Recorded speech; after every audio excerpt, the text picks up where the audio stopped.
Hello, നമസ്കാരം. പുതിയൊരു വീഡിയോയിലേക്ക് സ്വാഗതം. അപ്പോൾ വൈജ ശിവനെയും കമലയെയും കണ്ട് സംസാരിക്കാനായിട്ട് വീട്ടിലേക്ക് എത്തിയിരിക്കുകയാണ്. അപ്പോൾ വന്ന് കയറുമ്പോൾ തന്നെ ശിവേട്ടനോട് അവൾ ചോദിക്കുന്നുണ്ട്, എന്താ ശിവേട്ടാ, എന്തായി, എന്താ എല്ലാവരും വല്ലാതിരിക്കുന്നേ എന്ന് ചോദിക്കുമ്പോൾ ശിവേട്ടൻ പറയുന്നുണ്ട്, ഒന്നുമില്ല, നീ വാ, വന്ന് കയറി ഇവിടെ ഇരിക്കേ. അപ്പോൾ ശിവേട്ടൻ്റെ ഓപ്പോസിറ്റായിട്ട് വനജ വന്നിരിക്കുന്നുണ്ട്. അപ്പോൾ ഇത് കാണുമ്പോൾ കമലയും വന്ന് ഒപ്പം ഇരിക്കുന്നുണ്ട്. അപ്പോൾ കമല ചോദിക്കുന്നുണ്ട്, വനജയെ നിനക്ക് കുടിക്കാൻ എന്തെങ്കിലും എടുക്കട്ടെ എന്ന് ചോദിക്കുമ്പോൾ വൈജയന്തി പറയുന്നുണ്ട്, ഏയ് ഒന്നും വേണ്ട, എനിക്കിപ്പോൾ ഒന്നും വേണ്ട, എന്താണെന്ന് വെച്ചാൽ എന്നോട് കാര്യം പറയൂ, ഞാൻ അത് കേൾക്കാനായിട്ടാണ് വന്നിരിക്കുന്നത്. അപ്പോൾ ശിവൻ പറയാണ്, വൈജയ്, നമ്മൾ ഉദ്ദേശിച്ച പോലൊന്നും അല്ലടി ബാലേന്ദ്രൻ. ബാലചന്ദ്രന് ഒരുപാട് സ്വകാര്യതകൾ ഉണ്ടായിരുന്നു. നീ പറഞ്ഞതൊക്കെ സത്യം തന്നെയാണ്. അവൻ എന്തൊക്കെയോ മറച്ചു വെച്ചിരുന്നു എന്നുള്ളത് അത് ഇന്ന് അവൻ തുറന്നു പറഞ്ഞു. അവന് ഒരു രഹസ്യബന്ധത്തിലുണ്ടായിരുന്ന, അതും വിവാഹത്തിന് മുമ്പ് തന്നെ രഹസ്യബന്ധത്തിലുണ്ടായിരുന്ന ഒരു മകള് തന്നെയാണ് അലീന. ഇത് കേട്ട പാടുണ്ടല്ലോ വൈജയന്തിക്ക് എന്താ പറയണ്ടേന്ന് മനസ്സിലാവാതെ ഇങ്ങനെ തരിച്ച് നിന്ന് പോവാണ് കേട്ടോ. അപ്പോൾ വൈജയന്തിനോട് കമല പറയുന്നുണ്ട്, നീ അന്ന് പറഞ്ഞത് സത്യം തന്നെയാണ്. ഒരു രക്തബന്ധം തന്നെയുണ്ട് അവർ, അല്ലാതെ അതൊരു വളർത്തു ബന്ധം മാത്രമല്ല കേട്ടോ വൈജയന്തി. അപ്പോൾ വൈജയന്തി പറയാണ്, നിങ്ങൾ എന്തൊക്കെയാണ് ഈ പറയുന്നത്? എനിക്കിതൊന്നും വിശ്വസിക്കാനേ കഴിയുന്നില്ല. നിങ്ങൾക്ക് എന്തെങ്കിലും തെറ്റ് പറ്റിയതായിരിക്കും. നിങ്ങൾ ഒരേന്ന് അന്വേഷിക്കാനെന്നും പറഞ്ഞ് ഇറങ്ങി തിരിച്ചിട്ട് നിങ്ങളിപ്പോൾ തോന്നിയ പോലെയാണോ പറയുന്നത്? അപ്പോൾ ഇത് കേൾക്കുമ്പോൾ കമല പറയാൻ കേട്ടോ, അതെന്ത് വർത്താനാണ് വൈജയ നീ ഈ പറയുന്നത്? അവർ നേരിട്ട് ബാലചന്ദ്രനോട് സംസാരിച്ചിട്ടല്ലേ ഈ വന്നിരിക്കുന്നത്. പിന്നെ അവർ കെട്ടുകഥകൾ പറഞ്ഞുണ്ടാക്കേണ്ട കാര്യം എന്താ? അതും അവരുടെ സ്വന്തം പെങ്ങളെ കുറിച്ചിട്ട്. നീ എന്തൊക്കെ ഈ പറയുന്നത്? ഇത് കേൾക്കുമ്പോഴുണ്ടല്ലോ വൈജയന്തിക്ക് എന്താ പറയണ്ടേന്ന് പോലും മനസ്സിലാവാതെ നിൽക്കാൻ കേട്ടോ. അപ്പോൾ വൈജയന്തി പറയാണ്, ഞാനിനി എന്താ ശിവേട്ടാ ചെയ്യേണ്ടത്? ഞാൻ ആരെ കൂടെയാണ് നിൽക്കേണ്ടത്? എനിക്കിനി ആരാ ഉള്ളത്? എന്നെ ചതിക്കായിരുന്നില്ലേ ഇത്ര വർഷം? എനിക്ക് 3 മക്കളെ തന്നിട്ട് എൻ്റെ ജീവിതം നശിപ്പിക്കുകയായിരുന്നില്ലേ? അന്നേ ഞാൻ പറഞ്ഞതല്ലേ നിങ്ങളോട്, എനിക്ക് കല്യാണം വേണ്ട, എനിക്ക് കല്യാണമേ വേണ്ടാന്ന്. ഞാൻ എന്താ ശിവേട്ട ഇനി ചെയ്യേണ്ടത്? അപ്പോൾ ശിവൻ പറയുന്നുണ്ട്, നീ വിഷമിക്കാതെ നിൽക്ക്, നമുക്ക് എന്താണെന്ന് വെച്ചാൽ ഒരു തീരുമാനം ഉണ്ടാക്കാം. അപ്പോൾ കമല പറയാൻ കേട്ടോ, എന്ത് തീരുമാനം ഉണ്ടാക്കാന്നാ ശിവേട്ട ഈ പറയുന്നത്? വൈജയന്തിയുടെ സ്ഥാനത്ത് ഞാനായിരുന്നെങ്കിലുണ്ടല്ലോ ഇപ്പം ആത്മഹത്യ ചെയ്തേനെ. ഇതിലും നല്ലത് പോയി ആത്മഹത്യ ചെയ്യുന്നതാണ്. കമൽ അത് പറഞ്ഞത് രണ്ടാൾക്കും ഇഷ്ടപ്പെട്ടിട്ടില്ല. അപ്പോൾ ശിവൻ അതൊരു വിഷമം പോലെ ആയിട്ടോ. സ്വന്തം പെങ്ങളുടെ മുഖത്ത് നോക്കിയല്ലേ പോയി ആത്മഹത്യ ചെയ്തോളാൻ പറയണേ. അപ്പോൾ ഒരു ഞെട്ടലോട് കൂടി വൈജയന്തിയുടെ മുഖത്തേക്ക് നോക്കുകയാണ് ശിവൻ. അപ്പോൾ വൈജയന്തിക്ക് വല്ലാത്തൊരു, എന്താ പറയുക, ആ ഒരു അവസ്ഥ കാണുമ്പോൾ നമുക്കായാലും ഒരു വിഷമം തോന്നും കേട്ടോ. അപ്പോൾ വൈജയന്തി ശിവനോട് പറയുന്നുണ്ട്, ഇതിപ്പോൾ ഞാനും എൻ്റെ മക്കളും പുറത്തായല്ലോ ശിവേട്ടാ. അവളായില്ലേ ഇപ്പോൾ ആ വീട്ടിലെ എല്ലാം. അല്ലെങ്കിലേ അവൾക്ക് അധികാരങ്ങളെല്ലാം നേരത്തെ കൂട്ടി കൊടുത്തിട്ടുണ്ട്. ഇപ്പോൾ എല്ലാവരെയും കൂടി അറിയിക്കുകയും ചെയ്തു അത് സ്വന്തം മകൾ തന്നെയാണെന്ന്.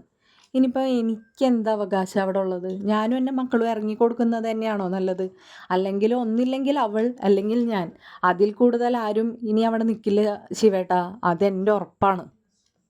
അത് പറഞ്ഞിട്ട് വൈജയന്തിക്ക് വല്ലാത്ത വിഷമത്തിൽ ഇങ്ങനെ വൈജയന്തി അവിടെ നിന്ന് നടന്ന് സ്റ്റെയറിൻ്റെ അവിടേക്ക് ഇങ്ങനെ നടക്കുകയാണ് കേട്ടോ. അപ്പോൾ ആർക്കും മുഖം കൊടുക്കാതെ ചെന്ന് നിന്നിട്ട് വല്ലാത്ത വിഷമത്തിലാണ് വൈജയന്തി.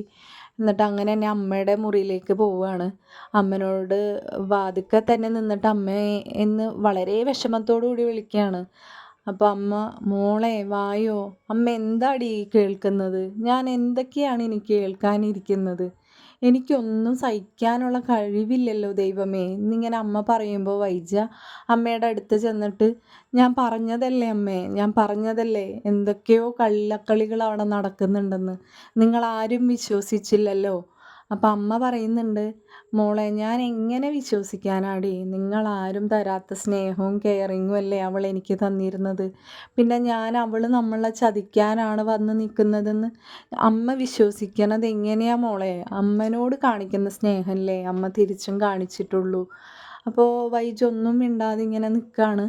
ഇപ്പം അമ്മക്ക് മനസ്സിലായില്ലേ എല്ലാം അവളുടെ അഭിനയമായിരുന്നു എന്ന്? ഞാൻ പോവാ അമ്മേ, എനിക്ക് എന്ത് പറയണമെന്ന് പോലും എനിക്കറിയുന്നില്ല. ഞാൻ പോവാ, ഞാൻ അധികം സമയം ഇവിടെ നിൽക്കുന്നില്ല. എന്ന് പറഞ്ഞ് വൈജ അമ്മനോട് യാത്ര പറഞ്ഞിറങ്ങുമ്പോൾ അമ്മ പറയുന്നുണ്ട്, മോളെ നീ ഒറ്റയ്ക്ക് പോവല്ലേ, അമ്മനെയും കൂടിയും കൊണ്ടുപോവോ എന്ന് പറയുമ്പോൾ അമ്മനോട് വൈജ പറയുന്നുണ്ട്, എങ്ങട് കൊണ്ടുപോകാനാണ് അമ്മയെ പറയുന്നത്, എനിക്ക് പോലും ആ വീട്ടിൽ അധികാരമില്ല എന്ന് അമ്മയല്ലേ ഇപ്പം കേട്ടത്. എന്നോടാണോ ആ വീട്ടിലേക്ക് കൊണ്ടുപോകാൻ പറയുന്നത്? ഞാൻ തന്നെ ഇങ്ങോട്ട് വരാൻ നിൽക്കുകയാണ്, ഞാൻ പോയിട്ട് വരാം അമ്മേ. അപ്പോൾ ഇതെല്ലാം കണ്ടിരിക്കുന്ന നമ്മൾ ആലോചിക്കണത് എന്താണെന്ന് അറിയാമോ? ഇതേപോലെ ഒരു തെറ്റ് തന്നെയല്ലേ വൈജയന്തിക്കും സംഭവിച്ചത്. അപ്പോൾ എന്തുകൊണ്ടായിരിക്കും വൈജയന്തി അതൊന്നും ചിന്തിക്കാതെ ഇങ്ങനെ ബാലചന്ദ്രൻ്റെ ഒരു കഥ കേട്ടപ്പോൾ അത് എനിക്കും സംഭവിച്ചു പോയതല്ലേ, ബാലചന്ദ്രനോട് എനിക്ക് ക്ഷമിക്കാവുന്നതല്ലേ ഉള്ളൂ എന്ന് വൈജയന്തി ചിന്തിക്കുന്നു പോലുമില്ല. വൈജയന്തിക്ക് അത് ഭയങ്കര ഒരു വൈരാഗ്യം, ദേഷ്യം ഒക്കെ ആയിട്ടാണ് വൈജയന്തി അതിനെടുക്കുന്നത്. പിന്നെ കാണിക്കുന്നത് വൈജയുടെ വീട്ടിലാണ് കേട്ടോ. വൈജയുടെ വീട്ടിൽ വൈജ വന്ന് കയറുമ്പോൾ തന്നെ അലീനയാണ് ഡോറ് തുറന്നു കൊടുക്കുന്നത്. അപ്പോൾ അലീന അമ്മയെ കാണുമ്പോൾ തന്നെ ചോദിക്കുന്നുണ്ട്, മാഡം രാവിലെ പോയതല്ലേ, കുടിക്കാൻ എന്തെങ്കിലും എടുക്കട്ടെ, കഴിക്കാൻ എന്തെങ്കിലും എടുക്കട്ടെ എന്ന് ചോദിക്കുമ്പോൾ എന്താ ഉള്ളതെന്ന് ചോദിക്കും. അപ്പോൾ അലീന പറയാണ്, ചോറും കറിയുണ്ട്, ചപ്പാത്തിയും കറിയുണ്ട്, പിന്നെ മാഡത്തിന് എന്തെങ്കിലും വേണമെന്ന് പറയുകയാണെങ്കിൽ ഞാൻ അതും ഉണ്ടാക്കി തരാം, അന്ന് എനിക്ക് കുറച്ച് വിഷം എടുത്തതാ എന്ന് പറയുന്നുണ്ട് വൈജ. അപ്പോൾ അലീന വല്ലാത്തൊരു വിഷമത്തിൽ ഇങ്ങനെ പറയാണ്, ഞാൻ വിഷമാണോ മാഡം എല്ലാവർക്കും വിളമ്പുന്നത്? ആ, അമൃതാണ്, നീ വിളമ്പുന്നത് അമൃതാണ്, അമൃത് അധികമായാൽ വിഷം തന്നെയാണല്ലോ എന്ന് പറഞ്ഞിട്ട് വൈജയന്തി വേഗം ബാലചന്ദ്രൻ്റെ മുറിയിലേക്ക് പോകുന്നുണ്ട്. ബാലേന്ദ്രൻ്റെ മുറിയിലേക്ക് കയറുമ്പോൾ തന്നെ ബാലേന്ദ്രൻ വൈജയന്തിയെ ഷൗട്ട് ചെയ്യാണ്, നിന്നോട് ആരാ എൻ്റെ റൂമിലേക്ക് കടന്നു വരാൻ പറഞ്ഞത്? എനിക്കല്ലാതെ പിന്നെ ആർക്കാണ് നിങ്ങളുടെ മുറിയിലേക്ക് കടന്നു വരാൻ അവകാശമുള്ളത്? കുറേ നാളായി ഞാനിത് കേൾക്കുന്നു, നിന്നോട് ആര് പറഞ്ഞു മുറിയിലേക്ക് കടന്നു വരാമെന്ന്? എങ്കിൽ നിങ്ങൾ പറയണം, ആരാണ് കടന്നു വരാൻ അവകാശമുള്ളതെന്ന്? ആ നിൽക്കുന്നവളുടെ അമ്മയാണോ, പിഴച്ച പെറ്റ അവളുടെ അമ്മ? എങ്കിൽ നിങ്ങൾ എന്നോട് പറയണം അവളുടെ അമ്മ ആരാണെന്ന്. ഞാൻ എല്ലാം അറിഞ്ഞിട്ട് തന്നെയാണ് വരുന്നത്, അലീന നിങ്ങളുടെ മകളാണെന്ന്. എനിക്ക് ആ വാക്ക് പറയാൻ പോലും നാണക്കേട് തോന്നുകയാണ് എന്ന് പറഞ്ഞിട്ട് വല്ലാത്തൊരു ദേഷ്യത്തിലാണ് വൈജയന്തി. ബാലചന്ദ്രൻ വളരെ പുച്ഛത്തോടു കൂടി തന്നെ ചോദിക്കുകയാണ്, വൈജയ് നിനക്കൊന്നും മനസ്സിലായിട്ടില്ല, അല്ലെങ്കിൽ നീ മനസ്സിലായിട്ട് പൊട്ടിയെ പോലെ അഭിനയിക്കുകയാണ്, നീ അഭിനയം എൻ്റെ അടുത്ത് കാഴ്ചവെക്കണ്ട, ഇറങ്ങിപ്പോവാനാണ് പറഞ്ഞത് എൻ്റെ റൂമിൽ നിന്ന് എന്ന് പറഞ്ഞ് വല്ലാതെ ഷൗട്ട് ചെയ്യുമ്പോൾ വൈജ പറയുന്നുണ്ട്, ഞാൻ എൻ്റെ മക്കൾക്ക് വേണ്ടിയിട്ടാണ് നിങ്ങൾ കാണിക്കുന്ന എല്ലാ തോന്നിവാസങ്ങളും ഞാൻ ക്ഷമിച്ചിരുന്നത്, ഇനി ഞാൻ ക്ഷമിക്കുമെന്ന് വിചാരിക്കണ്ട, അല്ലെങ്കിലും നിങ്ങളുടെ ഭാര്യയായിട്ട് ഇനി തുടരാൻ എനിക്ക് അത്ര താല്പര്യവുമില്ല എന്ന് പറഞ്ഞിട്ട് വൈജ പുറത്തേക്ക് ഇറങ്ങുകയാണ്. അപ്പോൾ വൈജ വീണ്ടും താഴെ ഇറങ്ങി വന്ന് ഡ്രസ്സൊക്കെ ചേഞ്ച് ചെയ്ത് വല്ലാത്തൊരു ദേഷ്യത്തോടു കൂടി പുറത്തേക്ക് ഇറങ്ങുകയാണ് കേട്ടോ. അപ്പോൾ പുറത്തേക്ക് ഇറങ്ങുമ്പോൾ നമ്മുടെ അലീന നിന്നിട്ട് ചോദിക്കുന്നുണ്ട്, മാഡം എവിടേക്കാണ് ഈ നേരത്തെ വീണ്ടും പോകുന്നത്? അപ്പോൾ വല്ലാത്തൊരു ദേഷ്യത്തോടു കൂടി അലീനനെ ഇങ്ങനെ തിരിഞ്ഞു നോക്കിയിട്ട് വൈജ പറയാണ്, നീ ഇവിടെ താമസിക്കട്ടെ, നീ റാണിയായിട്ട് താമസിക്കുക, രാജാവിൻ്റെ മകളല്ലേ നീ എൻ്റെ ജീവിതം കുട്ടിച്ചോറാക്കാനാണ് ഇവിടെ വന്നത്, നീ എൻ്റെ ജീവിതം കുട്ടിച്ചോറാക്കിയിട്ട് നീ ഇവിടെ മഹാറാണിനെ പോലെ വാഴ്. അപ്പോൾ ഇതെല്ലാം കേട്ടിട്ട് വീണ്ടും അലീന പറയാണ്, മാഡം അച്ഛനോട് വഴക്കിട്ടിട്ട് മാഡം ഇവിടെ നിന്ന് ഇറങ്ങി പോവരുത്, ഞാൻ കാല് പിടിക്കാം മാഡം പോവരുതെന്ന് പറയുമ്പോഴും വൈജ പറയാണ്, നീയും നിൻ്റെ അച്ഛനും കൂടിയും വാഴ്, ഞാനിവിടെ നിന്ന് ഇറങ്ങിത്തരാം, ഞാനും എൻ്റെ മക്കളും ഇവിടെ നിന്ന് ഇറങ്ങിത്തരാം, ഇനി ഒരിക്കലും ഞാൻ ഈ വീട്ടിലേക്ക് കാലുകുത്തില്ലാടി എന്ന് പറഞ്ഞിട്ട് വൈജ വളരെ ദേഷ്യത്തോടു കൂടി ഇറങ്ങി കാറിലേക്ക് കയറുകയാണ്. അപ്പം അലീന വേഗം ചെന്നിട്ട് അച്ഛനോട് പറയുകയാണ് കേട്ടോ, അച്ഛനൊന്ന് പറയേ, അമ്മ ദേ പോവുകയാണ് അച്ഛ, അമ്മയുടെ കയ്യിൽ ബാഗൊക്കെ ഉണ്ട്, അച്ഛനൊന്ന് അമ്മനോട് പോവല്ലേന്ന്, അച്ഛനൊന്ന് വാശി മതിയാക്കുക അച്ഛ, ഞാനിവിടെ നിന്ന് പോയി തരാം, ആരെങ്കിലും ഒരാൾ വാശി ഒന്ന് അവസാനിപ്പിക്കേ, എനിക്കിതൊന്നും കണ്ടു നിൽക്കാനുള്ള ശക്തി എനിക്കില്ലാത്തതുകൊണ്ടാണ്. അപ്പോൾ ബാലചന്ദ്രൻ പറയാണ് കേട്ടോ, ഞാൻ പോവില്ല, ഞാൻ ആരെയും തടുക്കാനും ഉദ്ദേശിച്ചിട്ടില്ല, പോണവരിക്ക് പോവാം, ഞാൻ പറഞ്ഞിട്ടല്ലല്ലോ അവൾ പോകുന്നതും വരുന്നതും, പിന്നെ ഞാൻ എന്തിനു തടുക്കണം, പോയിട്ട് വരട്ടെ, പോയാലും ഇപ്പം എവിടം വരെയും പോവാനാണ്.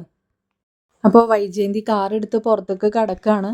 വൈജയന്തി കാറെടുത്ത് പുറത്തേക്ക് കടക്കുമ്പോഴും വൈജയന്തി തിരിഞ്ഞു, അത് അയാളുടെ നല്ല മനസ്സല്ലേ. വൈജയന്തി റോഡിലേക്ക് കടന്നു കാറായിട്ട്, എങ്കിലും വളരെ സ്പീഡിൽ തന്നെയാണ് വൈജയന്തി. അപ്പോൾ കാറിൽ ഇരുന്നിട്ട് വൈജയന്തി ഇങ്ങനെ ഒരേന്ന് ആലോചിക്കുകയാണ്, അലീന ആദ്യമായിട്ട് വന്നതും ബാലചന്ദ്രൻ പറ്റിക്കാൻ നോക്കിയതും അച്ഛനെ കൊണ്ട് വീട്ടിലേക്ക് വേലക്കാരിയായിട്ട് വരുത്തിയെന്ന് ആങ്ങളെ പറഞ്ഞ കാര്യങ്ങളും എല്ലാതും ഇങ്ങനെ ഓരോന്നിങ്ങനെ ആലോചിച്ചുകൊണ്ടിരിക്കുകയാണ് കേട്ടോ. അപ്പോൾ വൈജയന്തി വളരെ സ്പീഡിലാണ്. അപ്പോൾ വൈജയന്തി ഒരു കാറിനെ ഇങ്ങനെ ഓവർടേക്ക് ചെയ്ത് വരികയായിരുന്നു. അപ്പോഴാണ് വൈജയന്തിക്ക് നേരെ ഓപ്പോസിറ്റായിട്ടൊരു ബൈക്ക് ഇങ്ങോട്ട് വന്നത്.